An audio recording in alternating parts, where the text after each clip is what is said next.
Watch Jasmine Crockett brutally shuts down MAGA Republicans' attempt to silence the witness. Thank you. The chair now recognizes the gentlelady from Florida, Ms. Luna.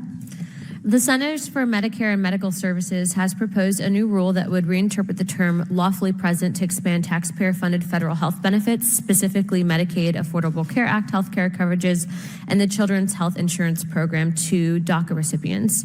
Expanding benefits in this way would not deter illegal immigration. In fact, it encourages more individuals to take the dangerous trek across our borders illegally.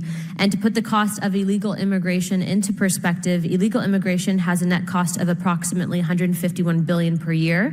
This cost is not incurred by illegal aliens that are coming to the United States, but instead paid for by hardworking Americans, while those breaking the law have zero financial accountability. This is not the only costs the American taxpayer have taken on. In fact, the U.S. government spends more than $23 billion annually on federal medical expenditures in which services are used by illegal aliens to participate. One service costs taxpayers over $5 billion in medical assistance for those born of illegal aliens. Even more concerning are the incentives that those exploiting birth tourism and international commercial surrogacies receive, which will only worsen our immigration crisis that we're facing in our country and defraud the American people. Dr. Montz, are you aware of what birth tourism is?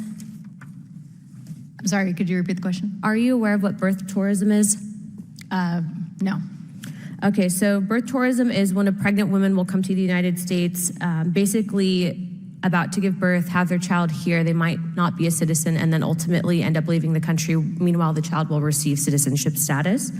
But it's a huge problem in this country, mainly because what we're finding is other countries that are more nefarious, like Russia and China, are exploiting the system.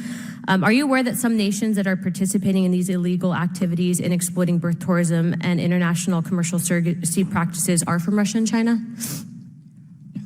Not aware of that. Are you aware that these two countries have long histories of anti-American espionage activities? I wouldn't have any knowledge about. You don't know that Russia doesn't like us? That's the question. I know that Russia is currently at war with Ukraine. So you don't like Russia, correct? Don't have any particular opinions that pertain to this hearing. Okay. Are you aware that China does not like the United States and that has engaged in espionage activities against the United States? I don't have any personal professional knowledge of that. Okay, well, I suggest you read Breitbart.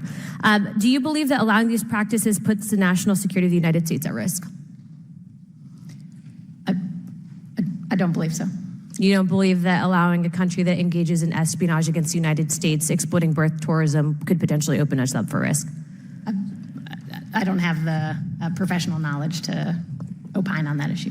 Do you believe that individuals from these countries and illegal aliens in general should be allowed to exploit the medical system that you help oversee? I'm here to talk about the HHS's proposed rule to extend benefits to DACA recipients to ensure that their treatment is in line with other deferred action recipients. So you can't answer the question. Do you have an opinion on any of that? I'm here to talk about the proposed rule that CMS has put forward. I'm happy to take your questions. Okay. What would be your solution then for that proposed rule? Under the proposed rule, this pertains to DACA recipients. As you know, DACA recipients are individuals, a defined population of individuals that came to the United States as children and have been lawfully residing here since 2007. When Obama created the program in the Rose Garden. Can you just briefly tell me about how Nancy Pelosi treated DACA recipients when given the option to make them legal? What I can talk about is the proposed rule. What we have proposed to do is further align our definition, HHS's definition of lawfully present, with that of the Department of Homeland Security's longstanding definition. And what is that definition? That definition includes all individuals who are subject to deferred action. Okay. In my opinion, ma'am, you're obviously in charge of a very important program, but this program was created with the intent of making it political. And let's be clear, whenever they show pictures of DACA recipients, they typically tend to show Hispanic children, when in actuality, it's more than just the Hispanic demographic. So I guess the question for you would be, you're in charge of a program that's costing American taxpayers millions and billions of dollars, and yet you're sitting here refusing to answer questions about whether or not that's fair, or there's certain terminology being used for these programs. I guess my suggestion to you would be is that our rules that we have in place are in place for a reason. And ultimately what ends up happening is when you have these programs that are exploited, it does harm people long term. Chairman, I yield my time. Thank you. Thank you. The chair now recognizes the gentlelady from Texas, Ms. Crockett.